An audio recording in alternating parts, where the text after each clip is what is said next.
Kalau misalnya kita deposito itu berarti riba juga dong. Kita menerima bunga. Gini, deposito tergantung. Islam rincikan lagi tuh. Pada saat saya deposito di satu instansi, ini uang diapakan? Pasti diputar dong oleh bank. Oke, putarnya butuh dirincikan lagi. Karena dalam Islam ada namanya halal dan haram. Oke. Dia putar di mana nih? Pasti di perusahaan lain, investasi. Oke, halal atau tidak? Wah, kalau itu kan hanya perusahaan itu yang tahu Nah, pastinya. enggak, kita harus tahu sebagai pemilik uang. Oh, Dalam Islam itu kita nggak bisa sembarangan. Misalnya, kan patokannya agama nih. Orang Muslim selalu dipandu dengan agama nih. Dan mungkin juga Kristen dipandu dengan agama. Kan itu kan kayak panduan hidup ya. Iya, benar. Kayak ada satu judul di atas kepala kita, agama. oke. Agama itu kan pengontrol tuh. Mana makanan, mana minuman, mana pergaulan, mana pendapatan yang boleh dan tidak boleh. Nah itu agama. Nah itu kan keyakinan kita. Nah agama itu mengontrol seperti itu.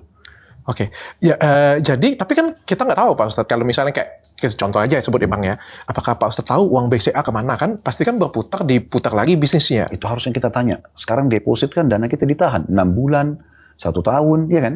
Tapi kalau kita tanya ke bank, pasti bilangnya apa? Diputar pasti Pak Ustadz. Loh, jadi itu lagi nih. Kenapa perbankan syariah lahir?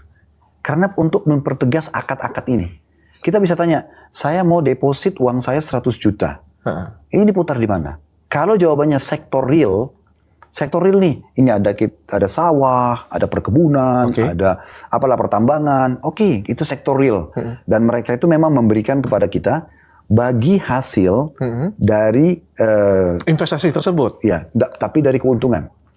Dalam Islam dia juga bisa masuk dalam bab riba, Dok. Dok, kalau misalnya gini, dokter investasi sama saya 100 juta, tapi dokter tentukan, Khalid saya mau dari 100 juta ini, saya tiap bulan mau tahu terima 10 juta. Yes, itu ribanya sih Bang. Iya. Iya. Berarti bagian dari riba, keuntungan karena dia penentuan langsung. Yes. Karena kan gini, apa sebabnya? Dalam Islam juga ada sebuah hadis Nabi Muhammad dalam transaksi jual beli, la darar wa la dirar.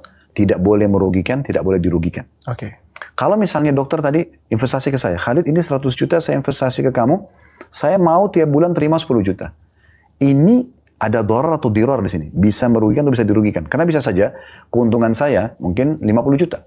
Dokter dirugikan. Kenapa saya cuma kasih 10 juta? Atau malah sebaliknya. Mungkin saya hanya dapat 5 juta. Tapi karena saya butuh modal 100 juta itu, saya terpaksa ambil. Dan saya nombokin 5 juta tiap bulan. Nah, terus bagaimana caranya? Caranya persentase dari keuntungan. Akadnya gitu. Misalnya gini. Ini saya investasi 100 juta ya. Modal usaha sekarang berapa? Ada 9, misalnya 100 juta juga. Berarti 200 juta nih sekarang. Dari dana investor 100, dari dana perusahaan 100. Terus gimana nih bagi hasilnya? 50-50%. Dari mana? Dari margin perusahaan. Dari keuntungan. Ya. Itu yang dilakukan oleh bank syariah. Ya,